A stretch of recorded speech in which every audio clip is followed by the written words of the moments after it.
You've joined us today, the top 5 misconceptions and objections when selling technology as a service. Scott, take it away. Perfect. Thanks so much, Jill. And again, thank everyone for carving some time out of your schedules to be with us. To set a bit of framework for the topic of the webinar today, the majority of people invited to this presentation are authorized TAMCO technology as a service partners. So this session has really been tailored for you. It will complement our new partner onboarding education, as well as our established partners' ongoing training and support. Now, your organization may sell AV solutions, security systems, network infrastructure, or other technology solutions. The discussion today is applicable to all of the above.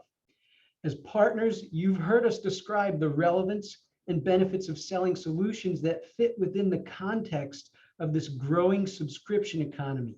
And so you've heard us repeatedly point out that customers have a growing interest and adoption of various forms of technology as a service solutions. But as intriguing as the promises of as a service solutions sound to customers, and as open as customers are to finding a better way to pay for their technology needs, there are a handful of important details that can create confusion as they evaluate this type of option. And those misunderstandings about as a service offerings can be enough with some customers that they'll just stay with the devils they know and pay cash or even do nothing at all. The good news is these misunderstandings are completely avoidable. So the purpose of today's discussion is to review those top 5 misconceptions and objections associated with as a service solutions and make sure you are in a better position to understand and simply share the facts that will address these potential areas of confusion. In fact, we've even provided a guarantee. We're so confident in the material we're going to share, we guarantee you will believe in and be able to speak to the value of as a service offerings over a cash purchase and traditional financing. Obviously, we're always here to help you, but we want to arm you with the same intelligence and reason and talking points that we're aware of and promote. So looking at the agenda, those customer beliefs that we're going to challenge, those top 5 misconceptions, starts with number 1. How many times have you heard customers say when they're looking at financing, the interest rate is too high? We're going to dig into that a bit and really take a look at how they're coming to that conclusion. Number 2, this idea that technology solutions are a good investment. We're going to peel that back and really take a look at that and see if maybe it makes sense to rethink that. Given number 2, oftentimes customers feel like, well, technology solutions are necessary and a good investment, so it's certainly prudent. There's no issue with us taking our hard-earned capital and investing in technology solutions. We're being responsible there. Again, we're going to dig into some of the details behind that and see if that might be a questionable thought as well. Certainly, we've had partners that have mentioned customers talk about the financing costs are too much compared to a cash purchase. So we're going to look at, what is it the customer is actually evaluating here? How are they coming to that conclusion and kind of test that thought? And then finally, again, this notion that technology solutions, it makes sense to own them. We're going to use our CapEx funds and purchase and outright own, and whether it's the history of doing that or there's some element of the feeling that we're in better control, we're going to dig into that thought and really test whether that makes sense or might be something they should rethink as well. We'll wrap it up and then we'll open up for some Q&A and get your feedback and thoughts and address questions. So right away, topic number 1, the whole element of interest rate. It's interesting, as we've been involved in conversations about interest rate over the years with partners and their customers, the real problem so many times actually isn't the interest rate. And that's because of a couple of issues that we've come across from a customer perspective, namely that they tend to make a couple different frequently occurring calculation errors.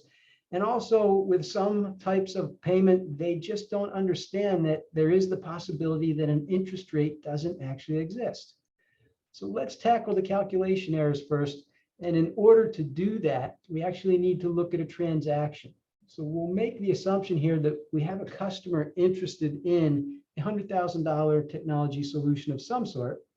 so the cash price, but they do have a financing alternative of some sort. That's a 60-month program with a payment of $1,979.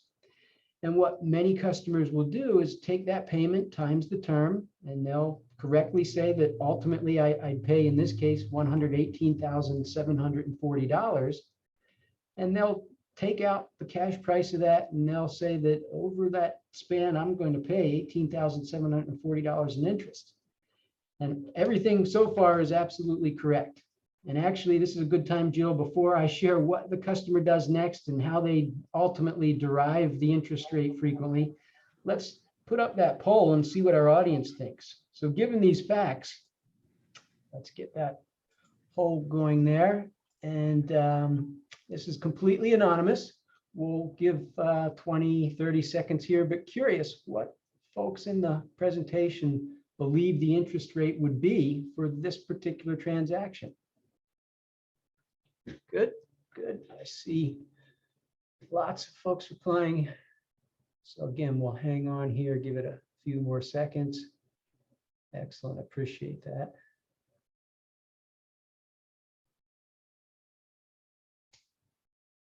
Righty, response is slowing down, so we'll give it a count of 5, 4, 3, 2, and 1.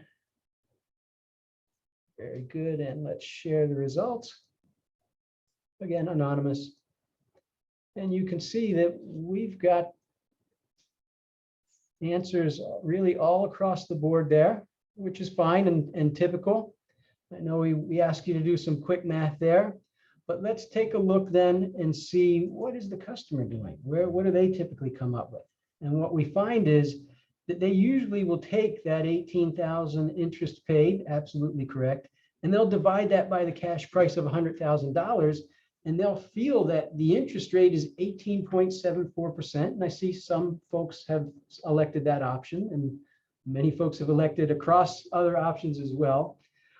But the actual answer is 6.98%. So they're not right. And I imagine folks on the call today might be wondering, well, how the heck do you get 6.98%? And this really brings us to one of the facts and the reality about calculating interest rates. It's not something that you can quickly do in your head or jot down on a piece of paper. This is a special type of calculation. There's actually a financial formula that you typically need a financial calculator or a spreadsheet that has that type of function or some type of program in order to calculate the interest rate. Now, the nice thing is there are plenty of these calculators available for your use, our use, customers' use on the internet. And we'll take a look at that so you don't just have to take our word that, hey, the interest rate on that particular transaction was 6.98%.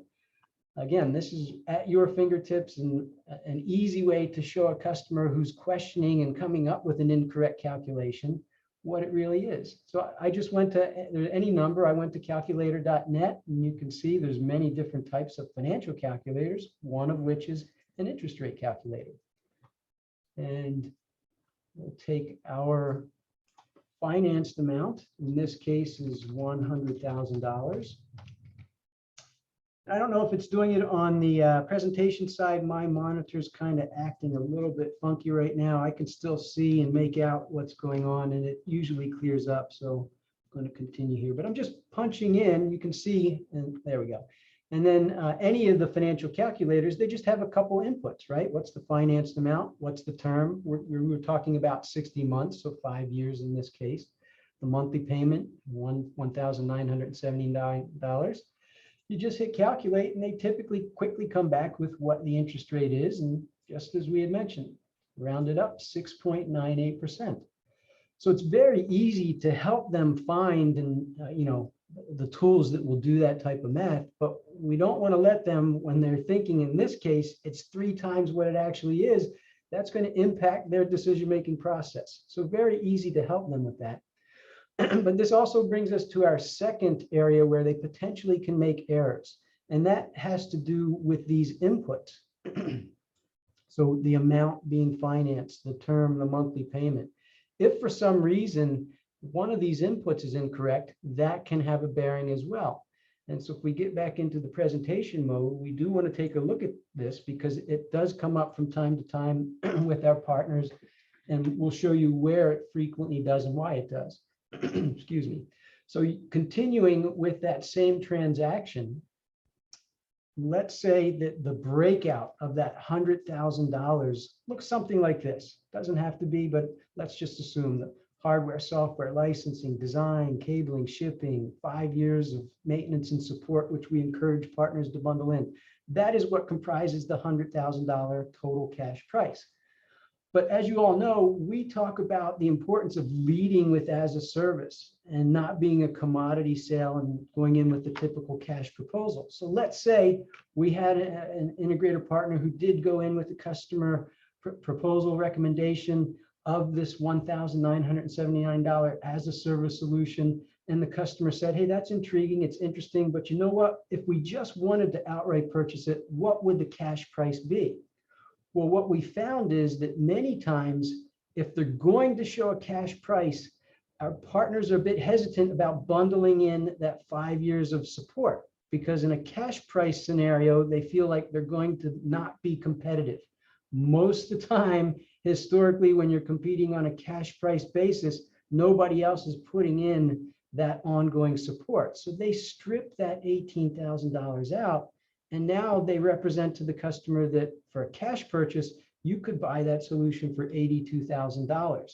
Well, this creates a problem in terms of the customer now thinking they can have a solution at $1,979 a month or $82,000. And if they use these figures as inputs to try to figure out, well, what if I do the monthly payment, what is the interest rate on that, right? And so if you go back to that calculator, now the $82,000 is what they see if they're doing a cash price, still 5 years. The payment that they heard and thought was associated with the $82,000, $1,979.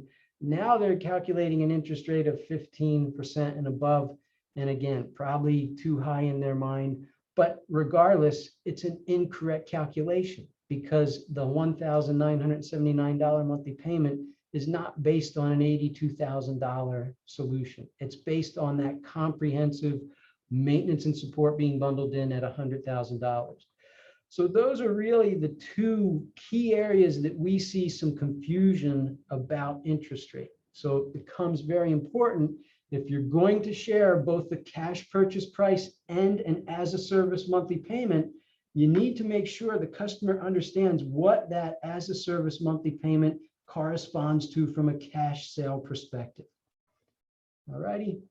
Now I mentioned there was that second area of confusion that had to do with sometimes there's actually no interest rate.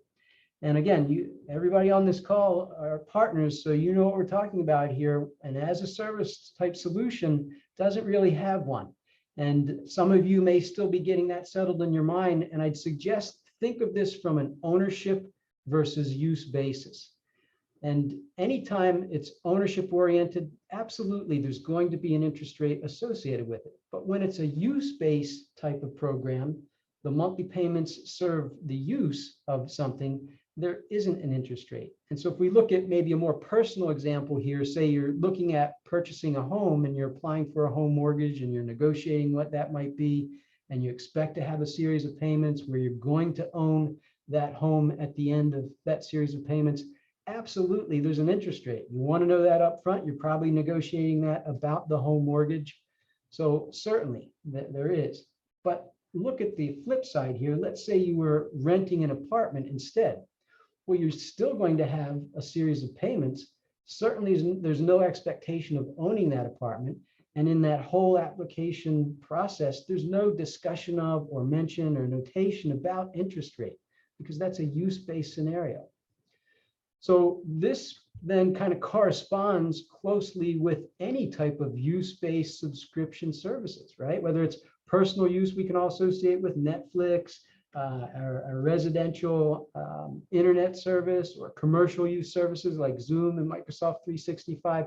These are subscription-oriented services that have no interest rate.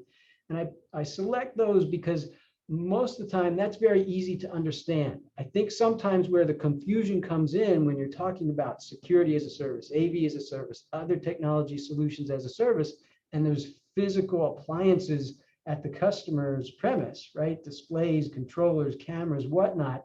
Sometimes it might be difficult to realize that even those type of solutions, because they're packaged and sold in this as a service fashion, regardless of the fact that there's hardware, it's still a subscription service, and there really is no interest rate associated with those type of monthly payment programs.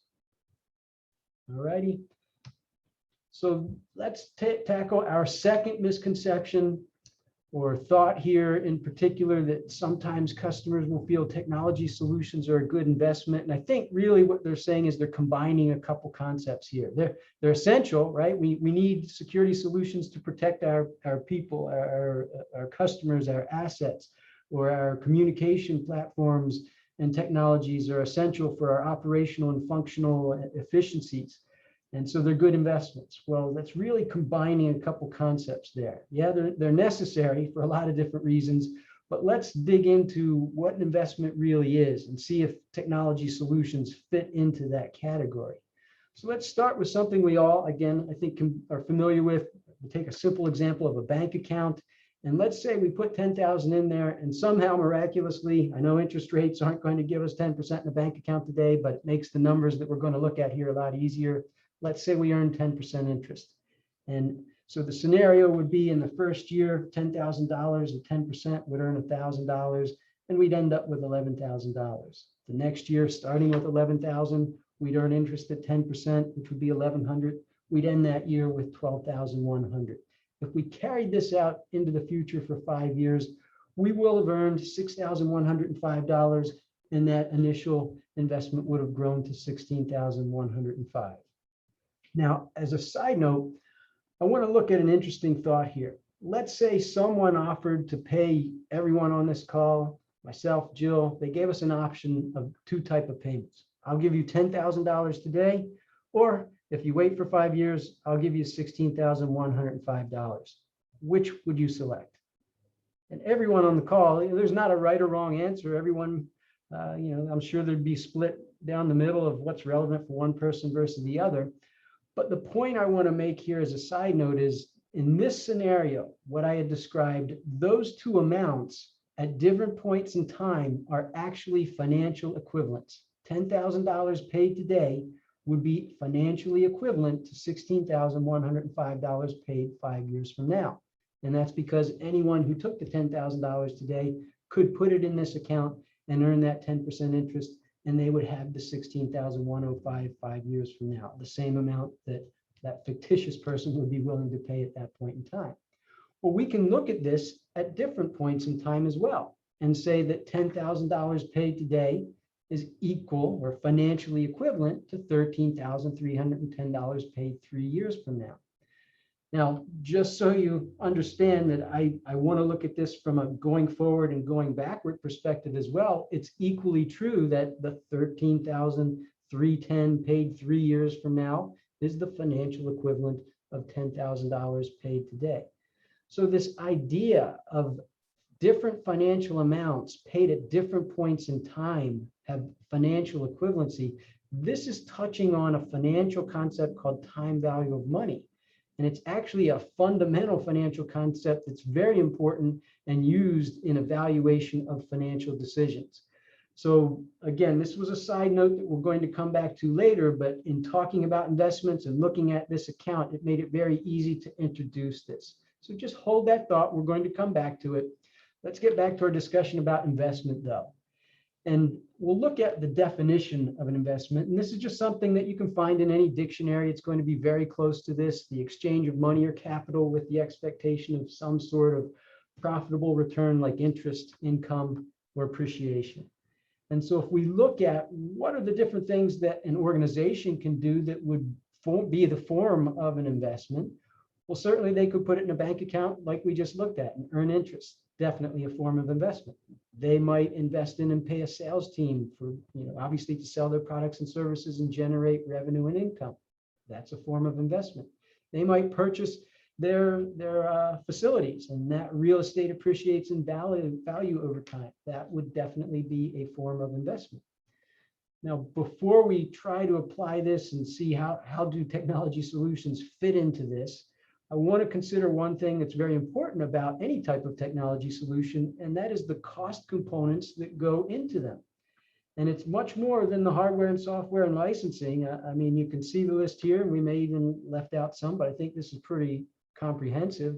You've got commission, training, design, all the various margin for everyone that has touched this, from the manufacturers, distributors, the solution provider. And the point here is, when you start to look at all of these components that comprise the ultimate price to the customer, from their perspective, oftentimes 50% or more of the cost of the solution, the price to them, can be from non-recoverable costs. And when I say non-recoverable costs, I'm talking about the intangibles, right? The day after install, they've still got the screens, the controllers, cameras, whatever those appliances are, and the rights to the licensing. But where does the margin go? Where does the labor, the install, commission, these non-recoverable costs really disappear? And it's so kind of like the concept of, you buy a new car and you drive it off the lot and it depreciates immediately. Except with any type of technology solution, it's a much more dramatic effect. So if we get back to that idea of technology solutions being an investment, it's difficult to say that they are. In and of themselves, no security solution or AV solution or network infrastructure generates an interest check or produces income and revenue. As we just looked at, they actually depreciate in value very quickly. So it's difficult, if not impossible, I think, from our perspective, to really call technology solutions an investment at all. Again, absolutely necessary and essential for operationally, functionally, to achieve any number of things. But we make this point because I think having this frame of mind in evaluating the technology needs and how a customer is going to pay, if they're going down this path of it being a good investment, that might kind of sway or impact their decision. But if they look at it from this perspective, it might give them a different view on what truly makes sense and how they should pay. And that takes us to our third topic. Should they use their hard-earned after-tax dollars to outright purchase technology solutions? Again, let's dig into this a little bit and use a hypothetical situation. Let's say we've got an end customer called Thomas Building Supply, and they need a new solution. In this case, we'll say it's a $100,000 security surveillance system. We're going to make some financial assumptions here to see, again, how does this impact their decision? So we're going to assume they have annual sales of 10 million, gross margin on that of 30%, net operating profit of 7.5, and they're subject to a tax rate of 30%. If we look at all those financial assumptions, we can come up with a basic income statement for Thomas Building Supply that looks pretty close to this, right? The 10 million top line revenue, once you take into account the gross margin and the net operating profit, taking it down to 750,000, accounting for taxes, they're left with a net profit after tax of $525,000. And they need to purchase this new technology solution of $100,000. If they pay cash, well, they're using almost 20% of that net profit. And so the question I think any owner or shareholder in this or any other business has to ask themselves is, does that make sense to burn through that for technology equipment, technology solutions? Especially when the objective typically is to use and preserve our capital for actual investments that do produce interest, income, appreciation. So the obvious answer might be, well, it depends on the alternative. Again, these solutions are necessary functionally, operationally, security-wise, whatever purpose they serve, and we've got to pay for them some way. So whether it's an outright purchase, what would we compare that against? So we want to look at and make some comments about the alternatives customers have historically had available, just so you're aware. And first of those is a bank line. And typically that's used for more short-term financial needs, say for purchase of inventory, Some things to be aware of. Credit lines typically can have varying interest rates, so payments can vary. But ultimately, if they do use a credit line, they're going to own that technology solution, which is another matter that we're going to continue to contemplate. Is that good? Is that meaningful to actually own it as well? A second option, they certainly could apply for or utilize bank loans. Now, loans versus leasing, typically a loan is not 100% financing. They still have to come up with some sort of deposit usually. And in this case, that might mean a $10,000 or $20,000 upfront payment for the down payment outside of whatever the monthly payment's going to be. But again, things to be aware of. Interest rate can vary on bank loans. Ultimately, though, bank loans going to result in ownership. Is that good or bad? Just something to be aware of. And then third, as you're aware, and we mentioned, leasing has, outside of cash, been the other typical financing approach that they use. And one of the benefits is it does provide 100% financing. So they do have ability to preserve capital a bit. And typically, leasing allows for manageable fixed monthly payments. And but again, with leasing, 99.9% of leasing typically results in ownership. And is that desirable or not? It needs to be resolved also. But you might be wondering, okay, well, why are we looking at this, the after tax and the different alternatives? And the reason is, ultimately, if your organization is truly interested in leveraging and taking the sales strategy of positioning and selling technology solutions as a service, these are topics you need to be aware of, because this is where the conversation goes and where you can take the conversation to help customers explore the financial impact of different purchase options and the financial impact of using after-tax dollars to outright purchase technology solutions. And that kind of conversation can set you apart, certainly from other integrators, but be part of sharing the value inherent to technology as a service offerings. Now, at the end of the day, you may still have customers that want to do an outright cash purchase, but I think they're going to look upon you and your sales team in a much better light for having some insight and making them aware of some of these elements of the evaluation decision-making process that I certainly others are not. All righty. And so that'll take us to our fourth topic here. And this is that whole question or thought or comment from customers that, hey, the financing just costs too much versus a cash purchase. We're not going to do that. And we're going to dig in. And we actually want to set the stage here. We're going to get a little bit more mathematical than we did a moment ago, but bear with us. It's just this topic. Mainly want you to understand and grasp the idea behind this. If you don't follow the math that we're going to look at, that's okay. There are additional resources here. We'll have a recording. You can play this back, but hang with us here. And we're going to start with that transaction we looked at earlier, the $100,000 transaction with that monthly payment of $19.79. And the customer does the math and says, hey, I'm going to pay $118,000.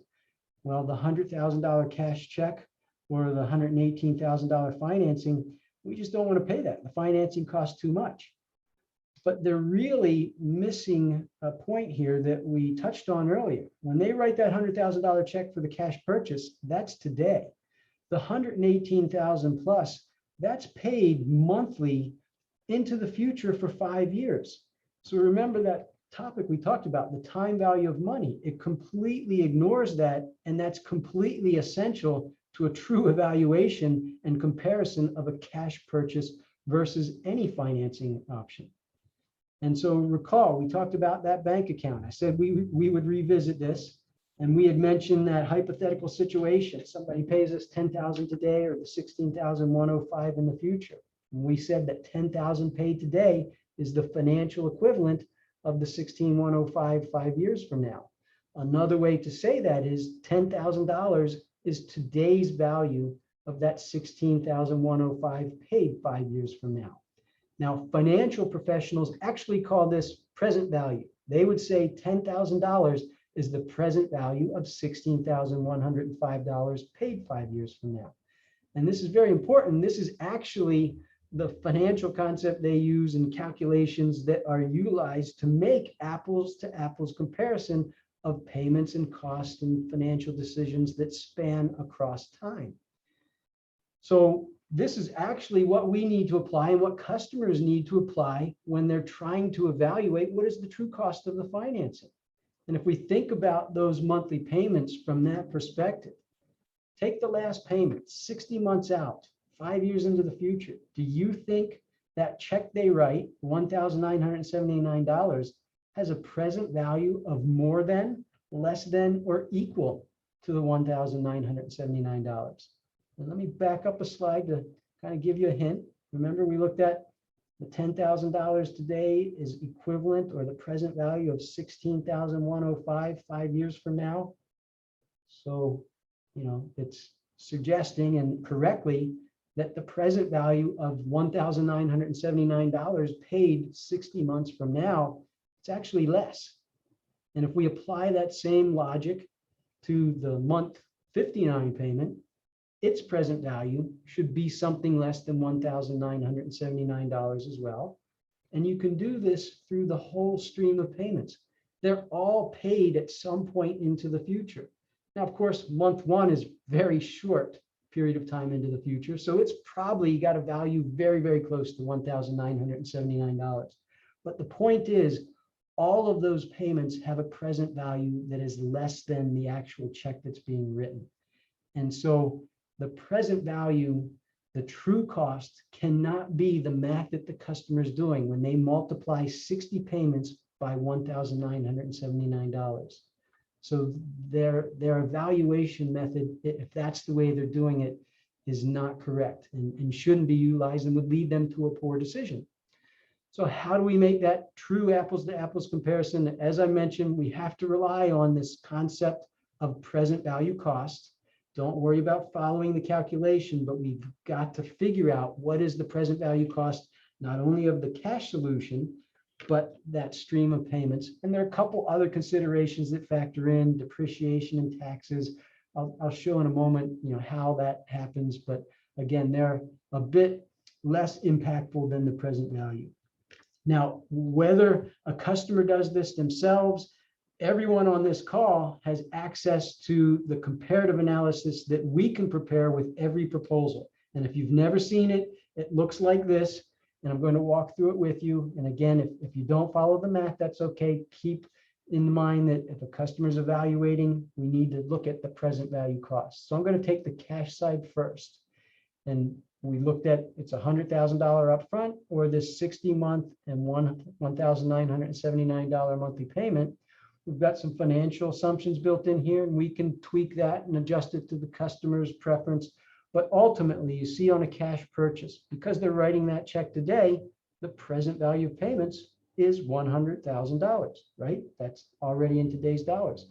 But the customer doesn't realize actually they have some benefit, and the true cost is a little bit lower because they're going to own that technology solution when they outright purchase it. They have to depreciate that asset. And they're going to have, because of the depreciation, and that's an expense, they're going to have a tax savings. And that's a benefit in a sense. So the depreciation tax saving that results from owning the solution, in this case, in illustration, amounts to $27,000 and change. And so ultimately, the true net after-tax present value cost of a cash purchase, in this case, is $72,000, a little bit more. Now let's take a look at what happens with the financing, the technology as a service side. They don't have the upfront cash purchase, so there's no $100,000. They've got 60 months of those payments. And again, behind the scenes, using financial calculation formulas, the present value of those 60 payments is actually $97,601. But again, that's not the end of the story because of different these other elements under the deductions, right? They are making a monthly payment of $1,979. Well, that's actually a tax deductible business expense. It's reducing taxable income and creating a benefit. And so that's why you see this additional benefit of the $34,160. And then the final little bit underneath that, the $1,310. Remember, the customer doesn't write the $100,000 check up front. They're writing little checks for $1,979. So they can keep money in the bank earning interest all the while that they're writing those little checks. And that's what that's accounting for, just a little bit of interest there. But again, ultimately the net here, when we add all of that together, the true cost for the technology as a service, that net after tax present value cost, is a little bit over $62,000. So in this illustration, the financing actually costs less than the cash purchase. Now, the interesting thing is, in the 25 plus years that we've been doing this across every form of technology solution for which we've helped partners and generated as a service financing proposals, that present value cost has always been less than the outright purchase. And you might be wondering, well, why do customers get this wrong? And some partners, we know it comes up often. How come it so often comes up that they feel that it's more? Well, think about who you're working with, because your CFOs, your controllers, your accountants, they very well understand this concept of present value, and they use it, and they'll validate that that's a legitimate evaluation process. But as we're working with IT directors, CIOs, general managers, even owner principals, many of these folks may have never been exposed to it, or if they have been, they don't use it on a daily basis, and they don't realize that that's really the way they need to evaluate if they're going to try to make a cost comparison. Now, again, the good news is you're all partners. We can help speak to this. We can generate that type of analysis. But the point here is, if a customer is going to question or make the statement that financing costs more, particularly if you're positioning as a service type solutions, we really need to educate them and show them that there's a specific way you need to make that cost determination and comparison. All right, so that was it for the deep dive on math. Topic 5 here about ownership and this desire or preference to own technology solutions.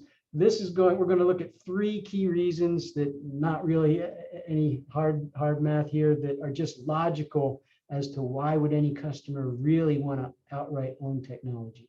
And it kind of builds on some topics we talked about before, one of which, again, reason number 1, they're non-revenue generating assets.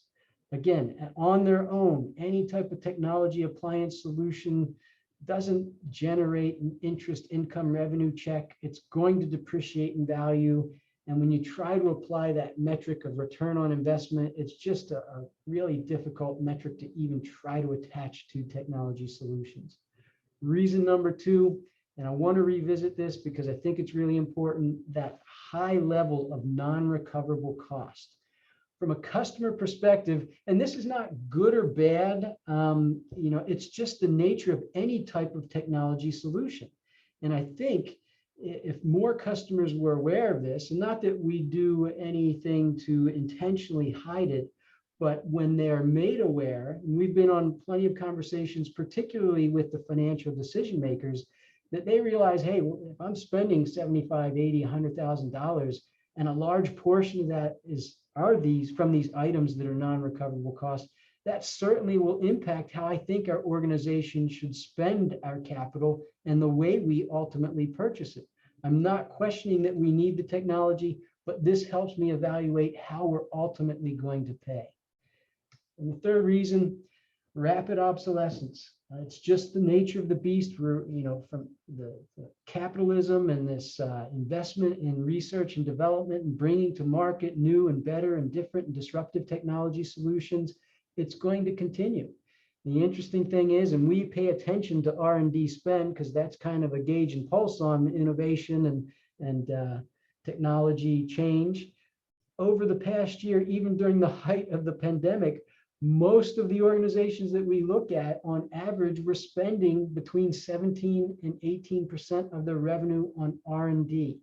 Again, ensuring that new product, new enhancements, new versions are going to come to market and push the old ones out. And just that constant cycle of customers having to look at, how do we manage, how do we upgrade, how do we stay with the technology that allows us to be most efficient? And therefore, does that make sense for us to outright purchase it? This alone is going to be another factor creating depreciation. But again, the whole element of how do we actually manage our technology needs as that changes along with the advancement in technology. So any one of these reasons alone, I think, would substantiate that it's very difficult to build a case that you should outright purchase it, even if you have the budget to do it. But you put all three together and it kind of builds a good case for looking at an alternative. And again, I think the logical alternative, as you all know, and we position and promote, this usage-based subscription payment model is just so ideal and addresses so many of the pitfalls and challenges that we've been talking about. So all of you selling security AV, the various forms of technology as a service, I think you've got a really good story to tell here. And again, we've looked through what we've uncovered in feedback and working with partners as those top 5 misconceptions. We'll summarize them here. That whole element about interest rate being too high. Again, a couple easy things that we can use to address. Calculation errors, very easy. Sometimes it might take a conversation about the whole no interest rate associated with as a service. The idea of technology solutions or investments, they're essential, absolutely necessary, but really hard pressed to fit them within the definition of a true investment. And therefore that can, again, I think is part of the logic behind where is the best use of our organization's hard-earned capital. We want to find true investments, not technology solutions. And so that should lead us to what are the alternatives. And as we evaluate financing, in particular as a service, as an alternative, we need to make sure they do a fair, true comparison of what is the real cost of financing versus an outright purchase. And then again, those last 3 points, why would any customer really want to use CapEx and outright own technology? So let's go ahead and open it up. We'll leave our contact information here. I know everyone has a channel manager that they work with and plenty of contacts within TAMCO, but certainly if Jill or I can field questions for anyone who has to drop or after this call. But let's go ahead and look at the Q&A and see if we can address any thoughts, questions, or otherwise. Yeah, great. If anyone has any questions, again, please feel free to drop it in that Q&A box. So we have a few coming in that we'll answer. But as we go through this, feel free to put that in there. Let's see, question 1.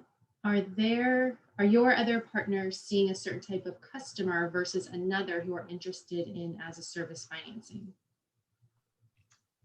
Yes, no, a good question. And again, I think most of you have heard, our programs, we've really seen adoption interest across the board. And actually, let me take you to our portal because I think this can partially address that. Bear with me. Yeah. So you all have access to the portal, and we rotate information within here at different points in time. Right now, obviously, we've been promoting the webinar, but on this front page, there's a section called Recent Partner Success Selling Technology as a Service. And so we try to highlight over the recent couple months what's been working, where are the news and success items. And you'll see in here different size transactions, different type of organizations. So, I don't know what was going to appear right now, but here's a wholesaler that used security as a service, $75,000. An industrial service company used AV as a service on a $330,000 transaction. So it just rotates through, but I wanted to make you aware of this. You'll see different things come up here at different points in time, but no, industry silos, large, small, public, private, houses of worship. Really, it's just a matter of how does that organization evaluate and prefer to manage and pay for their technology solutions. Great. Let's see, let's go to another question. Actually, this is a good one while you're in the portal. Do you have any marketing collateral on this we can use with our proposal? Oh, okay. Let me jump back over there. Sorry. So again, within the portal, there is a resource section, and I'd encourage you to go there and you'll find all kinds of things, multimedia case studies, product sheets. And so all of these talk to, at some level, elements of the presentation and the topics that we were just dealing with. But this is kind of some new content, new training material. And so we actually are in the process of building some additional marketing content specific to the 5 points that we just went through. And we'll certainly kind of announce that to folks over time. But in this resources section is where you would find that new content specific to today's presentation as well. And again, certainly we'll make you aware, and I think it will be a very handy tool to use in the sales process. Good question. Great. So we've had a few questions come in about the comparative analysis portion. Let me go ahead and read these real quick. Can you talk to how this applies to nonprofits since they're eligible for tax deductions? Sure. So the financial analysis that we looked at can certainly accommodate the element of an organization being a nonprofit. And you'll still find typically, because the whole element of time value of money and payments being made over time, that an as a service typically will be, from a cost comparison perspective, still lower for them. But again, that's 1 point out of the 5 that we were talking about. So you've got a lot of other things there that can attract interest even at a nonprofit level, right?